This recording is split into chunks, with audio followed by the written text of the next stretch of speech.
You got your reward. Saints of God, we've got a warning for you today. If you're looking for the praises of man,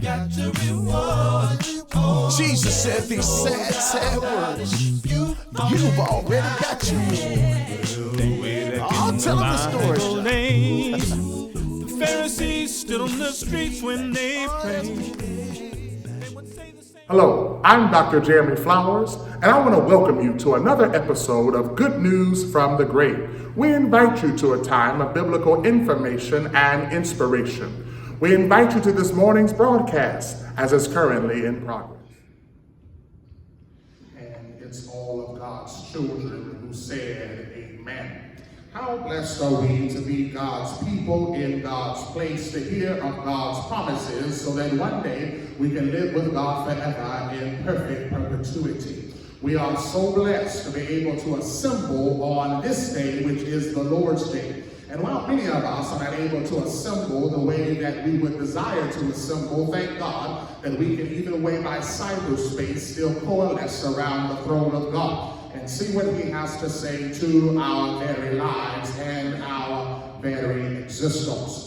To the Great Road Church, we want to inform you about the death of Brother Walter Watkins, who deceased on this past Tuesday. We want to pray for Diane and the rest of the family as they mourn this loss. We want to pray for Sister Dolores Thigpen, the wife of one of our bishops, and she's currently hospitalized. She is not out of the woods yet, but she has come a mighty long way. For those listening from the city of Cincinnati, we want to inform you that just as we had a food giveaway on 2 weeks ago, that our sister congregation, the Indian Mound Church in Norwood on the east side of Cincinnati, will also be giving away food from 2 to 4 p.m. as the Lord's Church continues to meet the need and feed the community. I want to say a brief word now that is after May the 1st, and we are no longer under the quote-unquote stay-at-home order. I think now it's called the Stay Safe Ohio order. But I want to encourage the Great Road Church to do a few things. Number one, if you don't need to go out, stay home, stay safe, and stay alive. I know a lot of you have been called in because you want to come back here to the physical structure of the church, and we'll be back here soon enough. I know some churches are opening today because they can. We're choosing safety over speed, and we do plan to move cautiously and even unconventionally so that soon we can come here and God be glorified and the people be edified even in this unprecedented season. But stay home, stay safe, and stay alive. Some of you who are on social media have taken notice of the fact that conglomerate consortium of Church of Christ preachers are preaching on and in tandem on the theme of hope. So preachers from all across the country and even the globe are today taking time to preach about hope so that all will be encouraged about God's hope for our very lives. The Great Road Church is joining in tandem with them. And so all of you who spend all day getting on Facebook, and you'll see various messages of hope through God's gifted men as they use their various talents to illuminate the theme of hope. In our contribution to that thematic auspices, I want to draw your attention to the 42nd division of Psalm. The 42nd division of Psalm. I hope you don't mind me reading the Bible at length on this morning, because Psalm 42 and Psalm 43, I believe, make one pericope. Psalm 42 and Psalm 43, but beginning at the 42nd division of Psalm, verse number 1. Here we see the first iteration of the second book constituted within the Psalter of Psalm.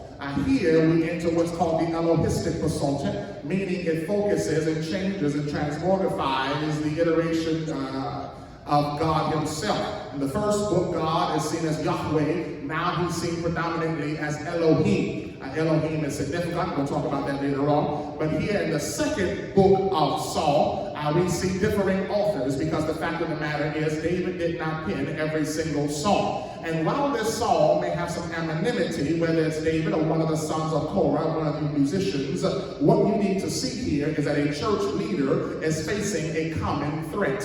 And that threat comes from the pew to the pulpit, and that threat is depression. Understand that every psalm is not a psalm of happiness. Yes, we have Psalm 23, the Lord is my shepherd, I shall not want, and he leadeth me. Yes, we have Psalm 30 and 5, weeping may endure for a night, but joy cometh in the morning. Yes, we have all kinds of psalms to encourage us, but there are some psalms that bring us to the pits of desperation and depression to then show us that God is still a way maker.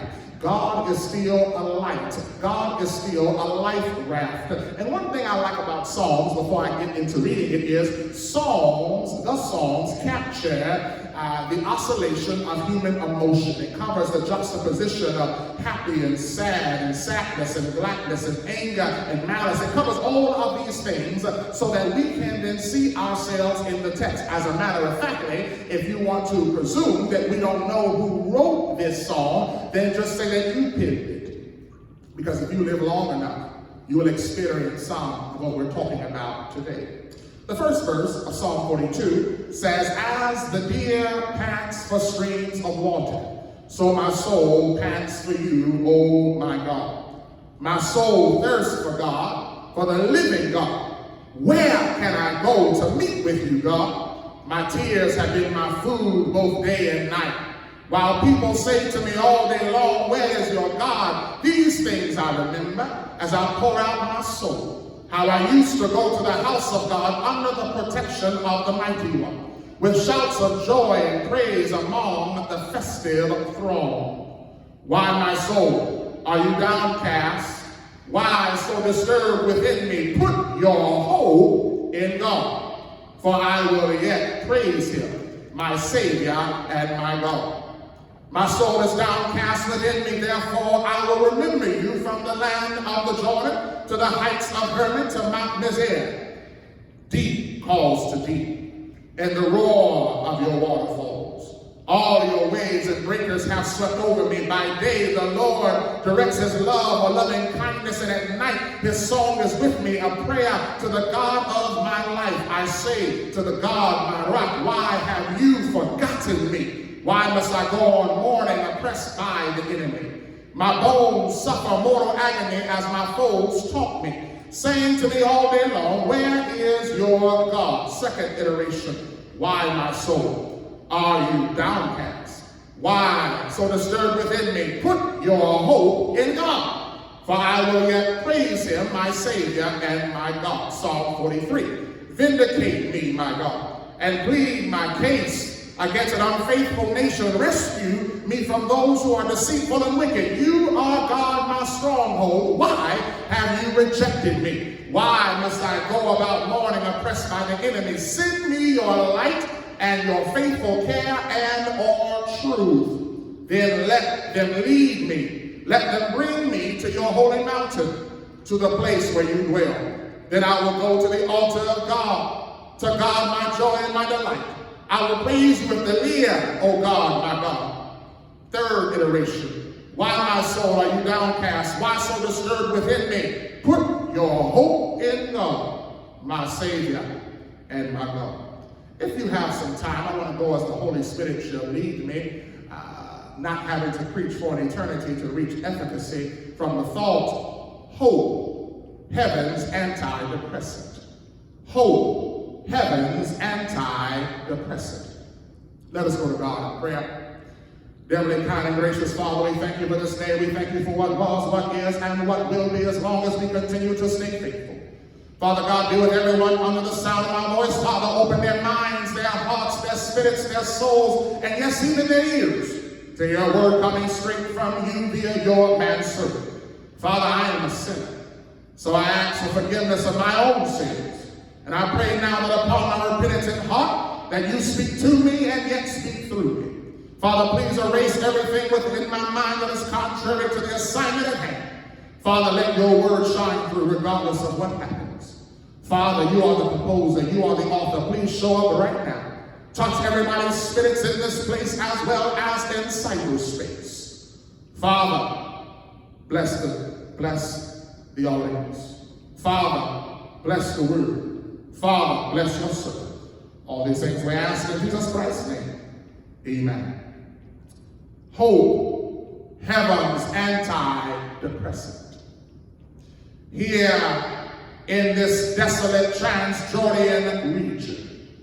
We see the psalmist, whether it be David, the discharged monarch, or one of the sons of Korah, the disenfranchised musician, or even perhaps both of them simultaneously, struggling with the onset, rigors, and results of depression. This is important for us to grasp because it proves the postulation that mental health inadequacy operates from both the pew as well as the pulpit. Here, many of the symptoms of depression are self-evident as emanating from the palpable ink of this poet. For the narrator in our text navigates sadness, mood swings, disruptive outrage, change of appetite, decreased motivation, low self-esteem and sense of self, hopelessness, changes in sleeping patterns, which equate to a persistent depression disorder. Today, these symptoms would flag depression in a clinical nature, but here, these symptoms display depression as the basis of a critical need. And that critical need, ladies and gentlemen, is in fact hope. For every man needs hope, as he desires to gain altitude over the vicissitudes of life. Man needs hope as he tries to battle against the bondages of self, society, and even perhaps sin. Man needs hope to deal with depression, desperation, desolation, deprivation, defamation, and isolation. Regardless of who the psalmist here is purported to be, he valuably has humanistic reason to develop depression. He has suffered a major life event, being separated from his employment. They have numerous environmental triggers of conflict. He now exists in social isolation, and most critical to this text, he has been spatially separated from his God by way of the temple and the ark. And if it's perhaps David is currently estranged from his son, while still mourning the loss of his illicit infant son. And here, absent of therapy, the psalmist then begins to speak to deity. And while in therapy with his deity in hopes of seeking clarity, God takes notes. But interestingly enough, he refuses to take action. Because what God wants to present to this psalmist and what God wants to present to us today is that what we need is already what we have, which in fact is hope. Let me say it again. What we need is in fact what we already have, which in fact is hope. And the more that we recognize what we have, then the more that we'll realize that hope is the basis of everything that we need, for hope is heaven's antidepressant. Now, please do not divorce what's societal from what's spiritual. For everything that helps societally is permitted in addition to what helps man spiritually. Meaning that hope does not have to be divorced from prescribed psychotropic medications. Hope does not have to be divorced from qualified therapy. Hope does not have to operate divorced from support groups and group therapy. For one can have both Jesus and a therapist. Let me say it again. One can have both Jesus and a therapist.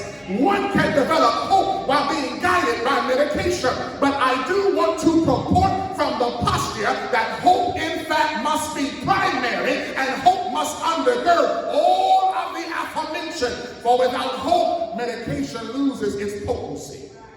Without hope, therapy depends solely on reality. Without hope, group therapy is missing its most meaningful member in the counsel of God.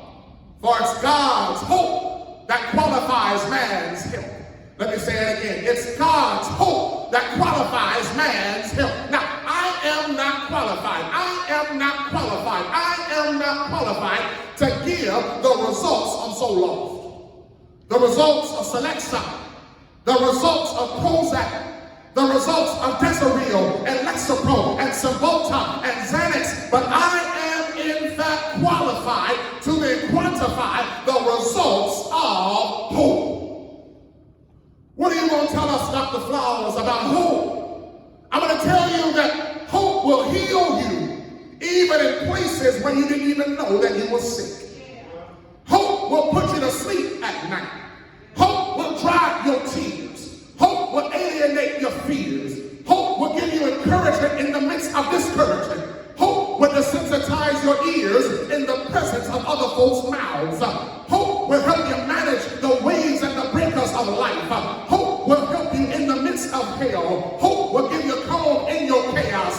Hope will transpose your mind, spirit, and soul while not even having to transport your body. Hope will help you endure even when you want to evacuate. Hope will allow you to praise in your pain.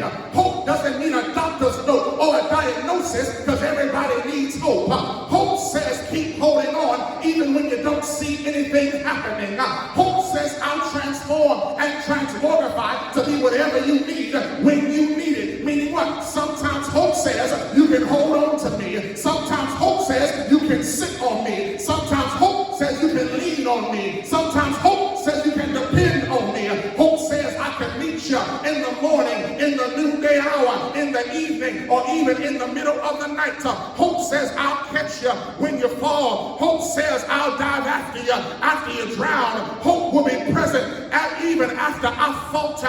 And if hope precipitated is not enough for you, I'm so glad that the psalmist allows hope to be animated as light and truth. And through this comparison, though it may be nebulous in antiquity, it tells me everything in actuality, because it tells me that light and truth will eventually guide me back to God. And last time I checked the Gospel of John, light and truth are typified as Jesus the Christ. Meaning what? Jesus, in fact, is my hope.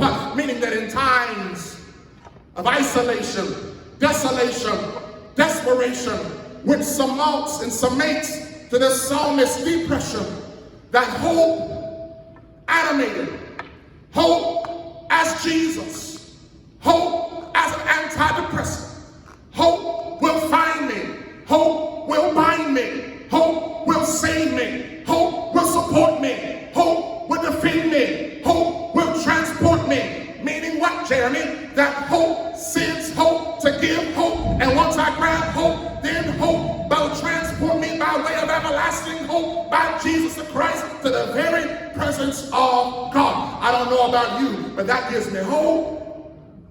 So as we briefly investigate Psalm 42 and Psalm 43, then we must extrapolate Psalm 42 and 43 from the chasm that exists between 2 Samuel 15 and 2 Samuel 19. For here David and his family and his servants, and yes, even his musicians, have been extricated from Jerusalem because Absalom has now become king. Understand, in 2 Samuel 15, he has to leave. But in 2 Samuel 19, he'll be allowed to return. Now, we don't understand the time demarcation between 2 Samuel 15 and 2 Samuel 19. We do not know the demarcation between removal and return, but we do know that in this time of elapsation, there was enough time for desolation and in fact depression. So here we see what happens between 2 Samuel 15 and 2 Samuel 19, even in Psalm 42 and Psalm 43. Understand very quickly that we put Psalm 42 and Psalm 43 together because it includes the same language. It talks about the same subject. It even has the same Hebraic poetic meter. So here in Psalm 42, verse number 1, as I try to hurry, the Bible says, as the deer pants for streams of water, so my soul pants for you, O my God. Understand, in this region of antiquity, the deer here is not a white-tailed deer, but rather it's a hind deer, it's a stag, it's a doe, it's a female deer. The deer here is panting because it's here and panting and crying because it's thirsty and it's found in a place where water cannot be found. If I had time, I would tell you and remind you that the Psalms are in fact a Hebraic music that would be sung in historical worship services and historical times of devotion. So as we see Psalm 42 and Psalm 43, we have to see it musically as lyrics. We have to see it musically as stanzas followed by choruses. So every time you see the chorus is found in Psalm 42 and 5 and Psalm 42 and 11, and then again the last part of Psalm 43, because the fact of the matter is, every time he says, look here, my soul says to me, or I say to my soul, why are you downcast? Put your hope in God. That is merely the chorus that follows the verse. Why is that important, Jeremy? Because we're going to cover very quickly 3 different verses before 3 different courses. If I had time to preach it here, I would tell you that it's interesting that no matter the verse, the course always stays the same. I wish I had a church in cyberspace. Meaning what? No matter what you go through, the course ought to stay the same. The course of the song and the psalm here says no matter what you face, put your hope in God, yet still praise him. That is the course after every verse. Yes, in this text there are 3 verses. One verse speaks of dryness, one verse speaks of drowning, and another verse speaks of determination. But right now in your life, as you write your proverbial psalm, there's a verse going on right now, whether that verse be sadness or gladness or madness or job insecurity or lack of finances or bad health or a bad day, or maybe you're just depressed, maybe you have a mental health inadequacy. Right now in your life there's a verse being written. But honey, child, sister, girl, and brother, man, I don't care about the verses of your life, but I do care about what the chorus says. Meaning what? At the end of every rainstorm, somebody ought to be able to say, I can still put my hope in God and he's still worthy to be praised. So as we look at the first verse, getting too happy too fast, he says, look here, as a deer pants for streams of water, so my soul pants for you. I'm looking for water. Why is water significant, Jeremy? Because water, in fact, represents life fulfillment and life sustaining. What are you saying, psalmist? I'm saying I am apart from Jerusalem. I'm apart from God. I'm apart from the ark of God. I am separated from my God. And even though I'm in a foreign place, I'm still searching for God because I thirst after him. How do you thirst after him? Like a deer pants after water. Now understand the fact that the hind deer is always in need of water. So he's searching from here and there. I'm looking for a substitute, but I can't find nothing to satiate what I really need. I'm thirsting for God in a foreign land, but I can't find what I need, and I can't find what I'm looking for. I travel great distances, but I still can't find what I'm looking for. I am a man of God. I am a musician. I am the minister. I am somebody who sits in the pulpit while other folk look at me from the pew, but I have a confession to make. I am currently unfulfilled. I am currently longing in spirit. I, like the female deer in the text, have gone from various watering hole to other watering hole, and I'm still thirsty. As a matter of fact, I've even tried to go back to some old places where I used to could get water, and there no water can be found. There's no substitute to satiate what needs to be supplied by my Savior. I've gone back in my past. I haven't found anything, and I've come to the conclusion, the psalmist says, that as I am disconnected from God, that now my life is in disarray. And if I had time to tell you something, I would tell you very briefly that whenever you are disconnected from God, your life will always be in disarray. Things will not work out. Things will not fit together, and you'll wonder why you're going round and round. It's because perhaps you are separated from God. Understand? It says, my soul pants for who? My God. Elohim is here. We told you earlier, it's an Elohistic psalter. Here, Elohim is used, or El Shaddai, which speaks to God's might. It speaks to God's plurality. Meaning what? I'm thirsting after the Father, the Son, and the Holy Ghost. I'm thirsting after a God who's strong and mighty, because right now I'm weak and I recognize him as my only strength. The Bible says in verse number 2, my soul thirsts. Notice the text. First my soul pants, then my soul thirsts. While he is venturing for God, God is fetting him. So God is saying, I want to see what is the object and the obsession of your thirst. Not just the place of your thirst, Because the problem here is you're worried about the place where you get living water. But the fact of the matter is I need you to see in antiquity, and I need somebody today to see in actuality that it's not about the place where you get your thirst quenched. It's about the person who quenches your thirst. So he says, look here, I want to see what the object and the obsession of your thirst is. The question is not about you showing up to a specific place, but the question is, what are you looking for when you show up? The question is, it's not just about reading the Bible, but do we study the Bible? See, a lot of us don't have a true thirst for what is spiritual. We have a thirst for church, but not worship.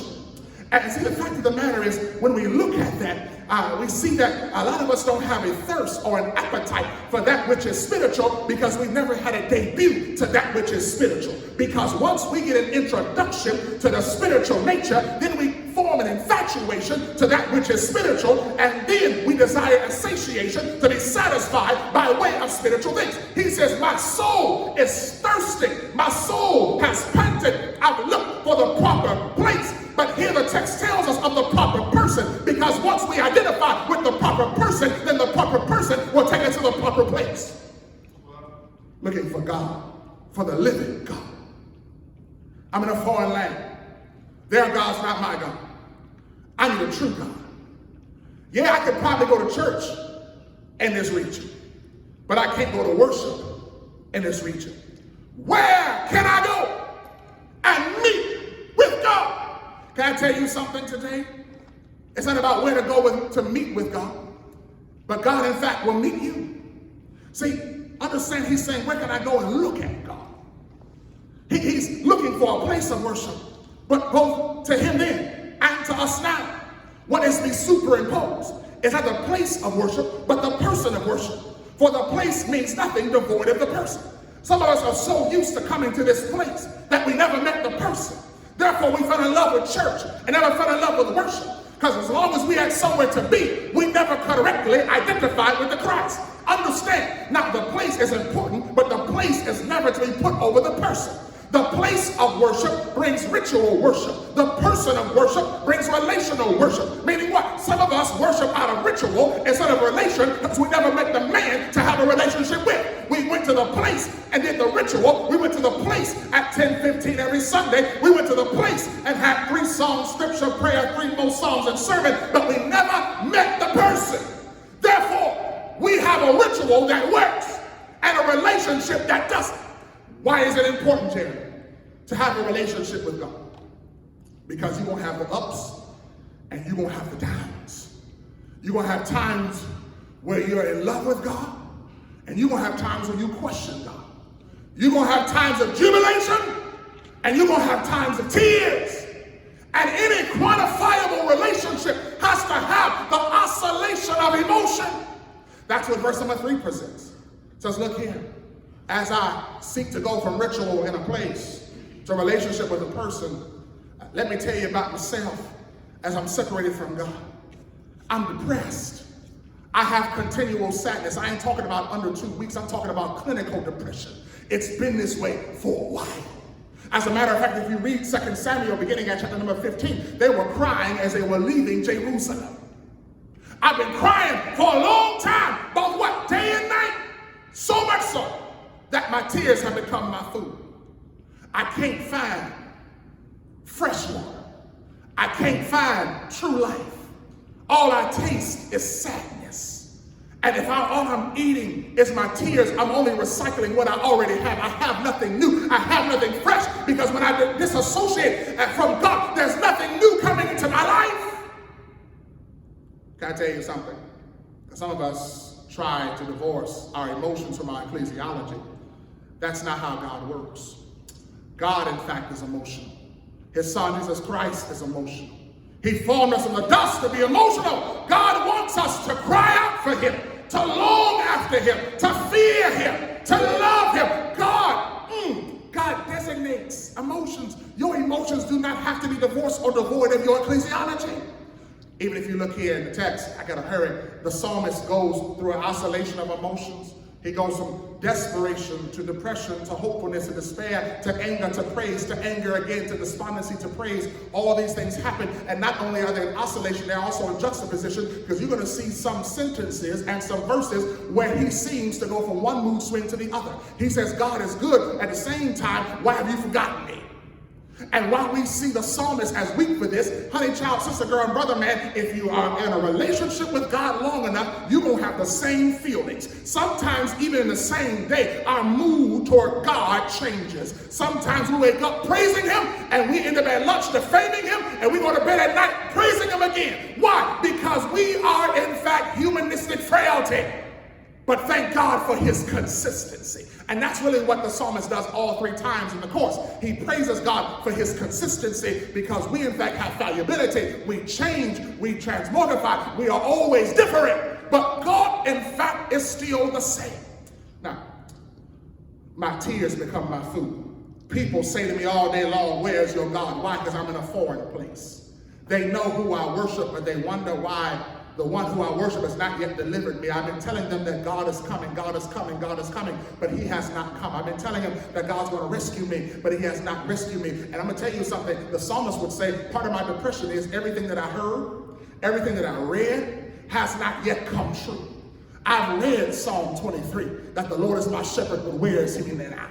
I've read Psalm 30, where weeping endure for a night, but joy cometh in the morning, but where is that now? I've never seen the righteous forsaken, but his seed not begging for bread. But why am I here crying out?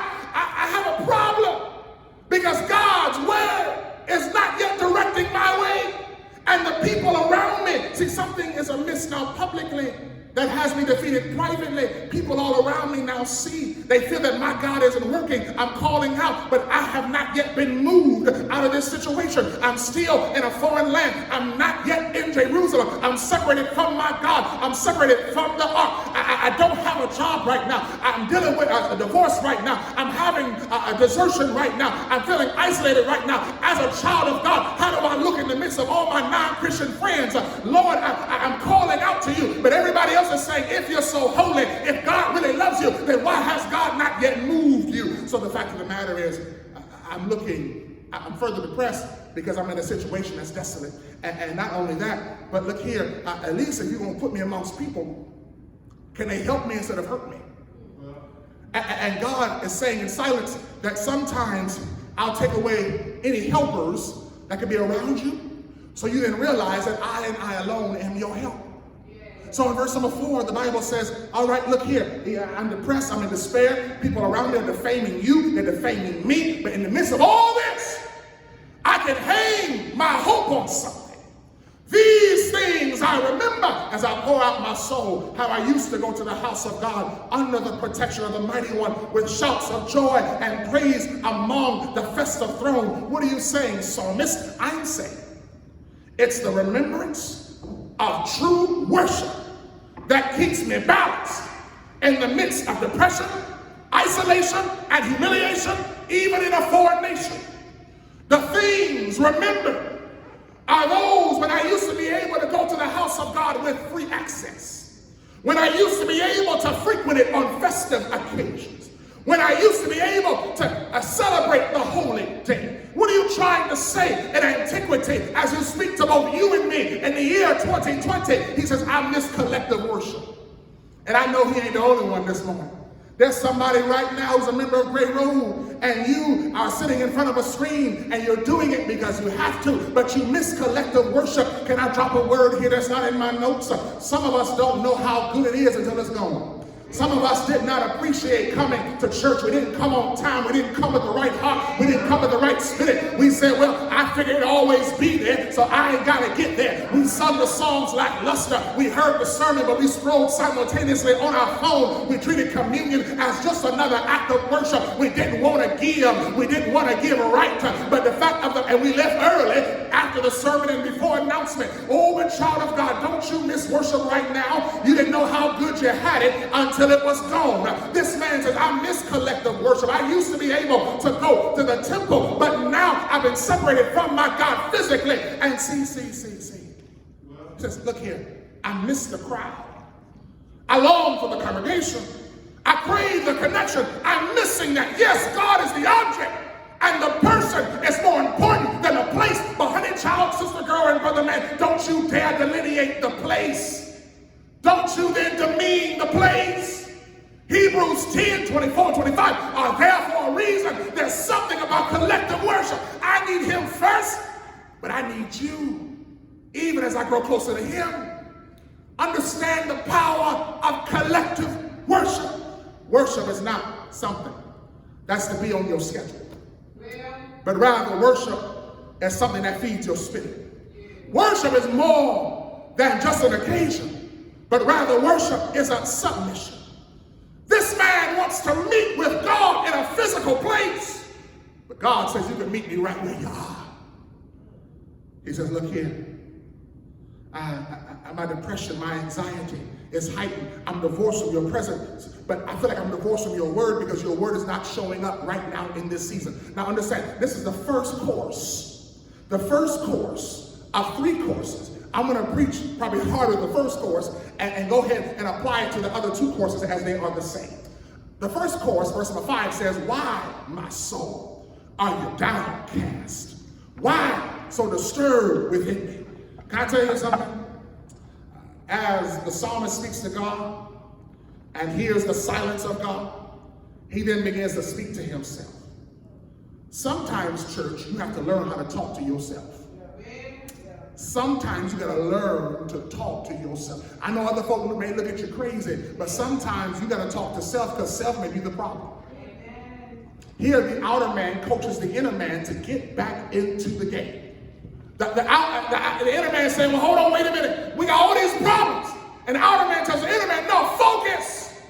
Regardless of the problem, regardless of the verse, hang on to the cause. He says, look here. Why are you downcast? He asks the inner man. Why are you so disturbed? Then he says, look here, in the midst of all of this, put your hope in God. But I got these problems. Put your hope in God. Well, I'm depressed. Yes, you are. Put your hope in God. Verse number 1, I'm thirsty. Put your hope in God. See, it's interesting that the Hebrew word here means to wait on God or to have anticipation of what God is going to do. See, hope is not just a philosophy, but rather hope is a person. And the closer our proximity to the person, the more our hope will then be realized. For hope does not take us out of the problem. Hope does not take us out of the problem, but rather hope allows us to focus on God in the midst of our problems. Therefore, these Psalms help us understand that hope is not necessarily always a happy ending. See, a lot of times we want hope to be a happy ending, and hope that means everything goes away, and hope that means everything clears up, and hope that means the storm is over. No, hope is not for your happiness, hope is for your holiness. Our holiness says stand firm regardless of the storm around you. Meaning what? When I ask God for hope, I'm not asking him to take away the storm. I'm asking him for peace in the center of the storm, and I'm asking him to situate me in the midst of the storm. And when I ask God for hope, I'm asking him not to eradicate the problem, but change the way that I envision the problem. Meaning what? When I ask God for hope, I'm asking for him to bring the personage right here to the place where I am. Sometimes we have to remind ourselves that God can give us hope in the midst of hell. How do you know that, Jeremy? I serve a God who can take wet out of water and heat out of fire. Meaning what? God don't have to take me out of nothing, but if God just comes with me in the midst of it, I then will be happy and glad. Meaning what? Put your hope in God. But right now I'm in a drought. But I'm going to tell you something. Follow the song. It's only going to get worse. But if we can trust God and put our hope in God in the midst of a drought, then we can put our hope in the same God when we're in fact drowning. Because every time, let me give you this up front, there are 3 different courses, there are 3 different verses. Every time the chorus comes, it's after the verses came. And every time he has to keep saying the same thing, but he approaches it a different way. Meaning what?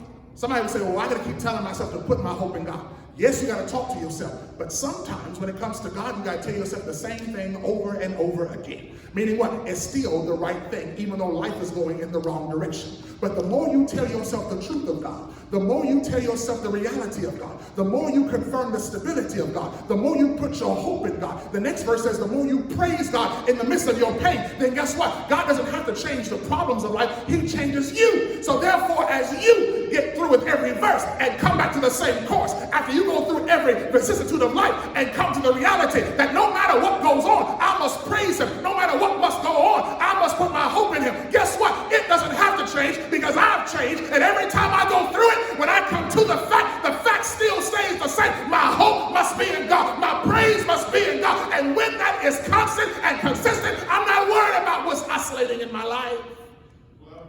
3 courses are the same. 3 verses are different. The things in your life will be different from time to time, but the reality must still be the same. He says, look here, put your hope in God, for I will yet praise him. Regardless of isolation, regardless of desolation, regardless of depression, regardless of humiliation, I still will remember the jubilation of the place of worship and the person of God. Meaning what? No matter what happens in life, I still got a reason to praise God. No matter what happens in life, I still have a hope to put on him. It's interesting that we go from dryness to drowning to dejection and determination. So the next verse begins by saying, look here, my soul is downcast within me. Therefore I remember you, Lord, from the land of the Jordan, from the heights of Hermon, from the mountains here. Meaning what? I am far, far away. But yet will I remember your goodness and your grace and your power. Spiritually, I can still be close to you, though spatially I am far away from you. And that ought to bless somebody right now in this COVID season. And somebody right now is too busy practicing social distancing for their health, but you have a spiritual distance by way of holiness. I want to speak very quickly to the delinquent member who's perhaps watching, and they're saying, you know what, when church opens back up, I ain't to find myself in there. I haven't worshiped God in a long time. I haven't really been serious about my faith until COVID-19. It took a pandemic to get me on Facebook and social media for the right reasons. I'm here to tell you that I'm so glad that God has caught up with you spiritually, but make sure that you catch up with him spatially. Understand, yes, social distancing is good for your health, but spiritual distancing is not good for your holiness. Find yourself connected with God. So look here, I'm far away from him. I'm not in the place of worship. But he says, look here, you can still have the person of worship. Verse 7, he says, okay, but I got some situations that are really messing me up. Deep calls out to deep. Speaking of the depths of the sea, I'm seeing things that I never could ever fathom in my life right now. As I'm separated from you, as I'm thirsting after you, as I'm longing after you, I'm going through some situations. I got waterfalls, I got waves, I got breakers. You ought to understand the fact that what's happening here is I'm stuck in water. And he says, look here, these are your waterfalls. These are your breakers. These are things that you are allowing to happen to me. Why are you doing this, God? Because I want to make sure that your hope is in me, and I want to make sure that you can praise me come what may. Meaning what? Sometimes God will send things to test us to see if we're really true to him. Meaning what? The true worship is more than just on Sunday. But true worship means you can fall down and get back up again. True worship is more than sitting in worship, eating a cracker and drinking some juice. But true worship says, no matter what happens to me, though he slay me, Job says, yet will I praise him. True worship says that I will seek heaven. I will seek hope no matter the hell that surrounds me. That's the true worship that I want from you. Because remember, as long as you're looking for a place of worship, it's ritualistic. As long as you're looking for a person of worship, it's relational. God says, I'm working on our relationship. Why are you doing it this way? These are your waterfalls, your breakers. I'm working on our relationship. Don't you see what's happening? Yes. Why won't you speak?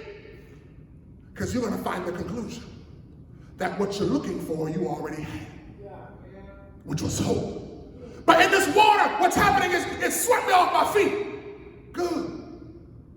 But it's waterfalls, meaning what? It's one thing after another, one thing after another, things I never could imagine. Good. What's your end result of this? Well, I realized something. What you realize? Verse 8, by day, the Lord directs his love toward At night, his song is with me. The prayer of God on my life.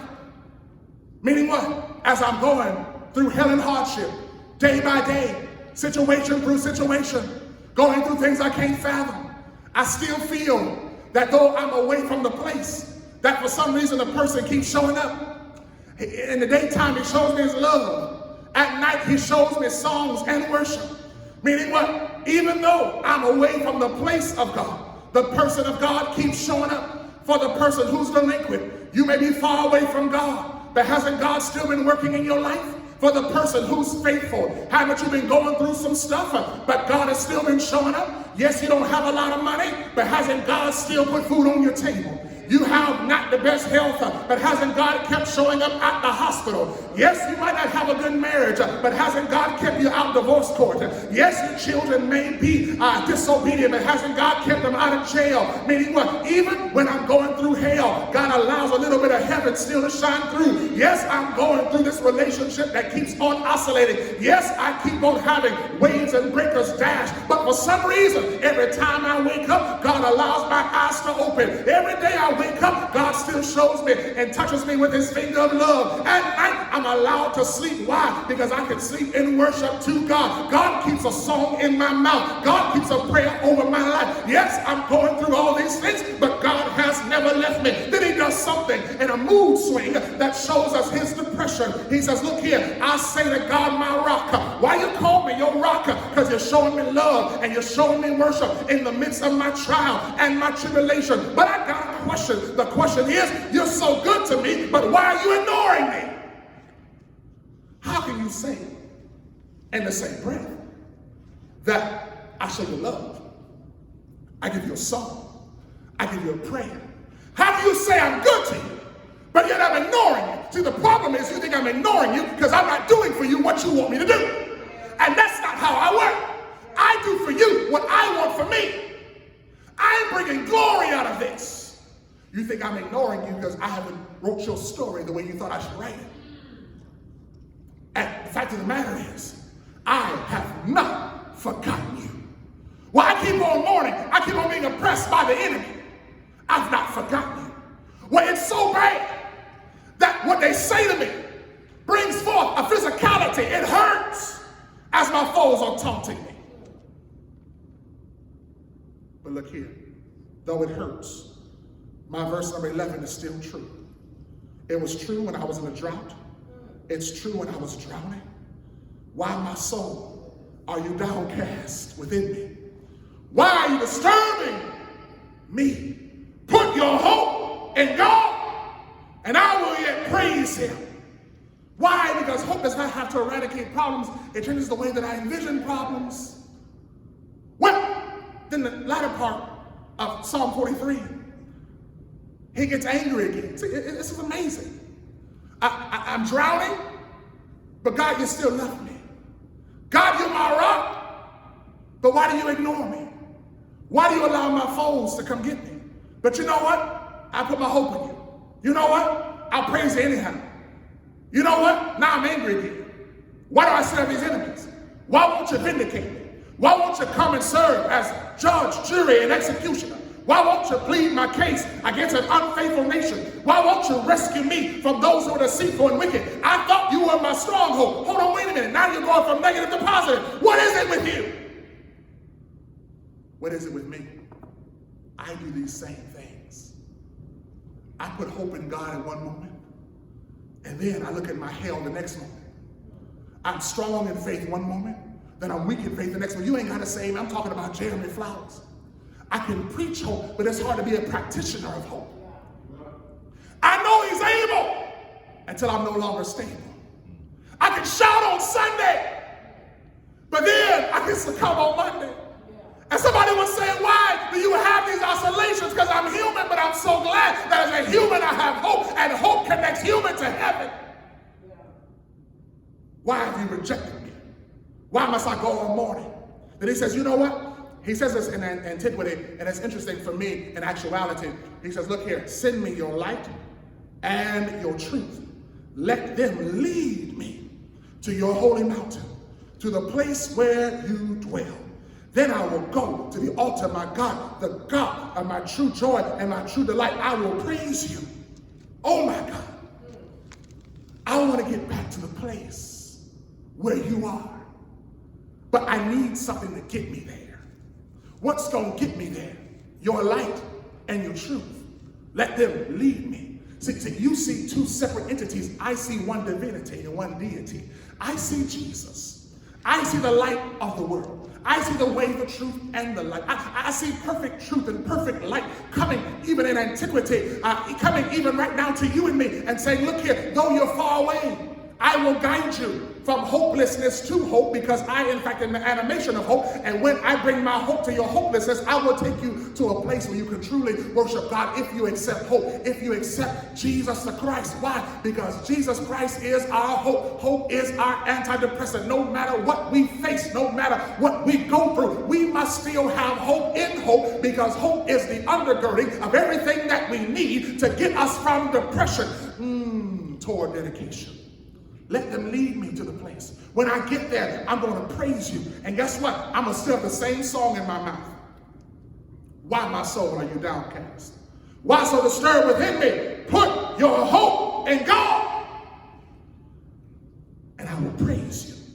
Well, hold on, wait a minute. Everything's good now. Why is he still singing this song? Because you still need to put your hope in God, in good and in bad. You still have to put your hope in God when you're on the mountaintop or the valley. Thank God for hope. Thank God that we have something to hold on and lean on and sit on and depend on. We need hope. No matter how bleak, we need hope. No matter how blessed we are, we still need hope. And why do you keep saying this over and over again, psalmist? Because I need you to keep hoping and keep pushing and keep trusting and keep wishing. Why? Because hope is never unneeded. Hope is always necessary. Understand that as hope takes you to hope, the closer you get to hope, then the more bearable your problems become.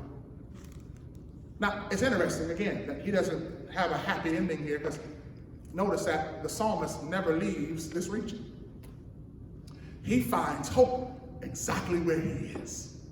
And the point here is, hope protects us and directs us regardless of the situations and vicissitudes of life. Hope don't have to solve every problem. Hope ain't gonna take you nowhere. Hope shows up where you are and takes your mind and your spirit to another place. And your flesh can still fight the fight because you put your hope in God. You praise him in spite of it. So you're having trouble at work and you're looking for God. God can show up. He ain't got to take you off that job. I can bless you right where you are. No matter the need, no matter the situation, no matter the problem, no matter the conflict. Hope is what we should be asking for. Hope is what we should be longing for. No matter the verse of life, the course stays the same. Put your hope in God. Praise his holy name. Why? Because he's constant. No matter the oscillation, there's something that's consistent, and that's who God is.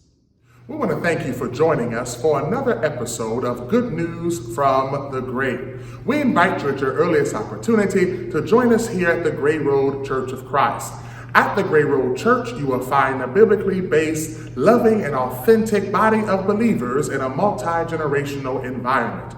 We are located here in the Spring Grove community at 4826 Gray Road, Cincinnati, Ohio 45232. Or we invite you to join us on our website, www.grayroadchurchofchrist.org, or please join us on our Facebook page, Instagram page, and Twitter page at your earliest convenience. We look forward to seeing you grow at the grave. You got your reward. Saints of God, we got a warning for you today. If you're looking for the praises of God, Jesus said these sad words. You've already got your reward. I'll tell them the story.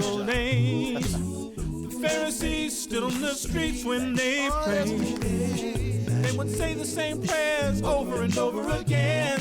Oh, for a show to be seen by men. Jesus said, don't you follow in their ways, doing good deeds, seeking other men's praises. Their pursuit in life is earthly fortune and fame, but in the end is all in vain. Jesus said these words.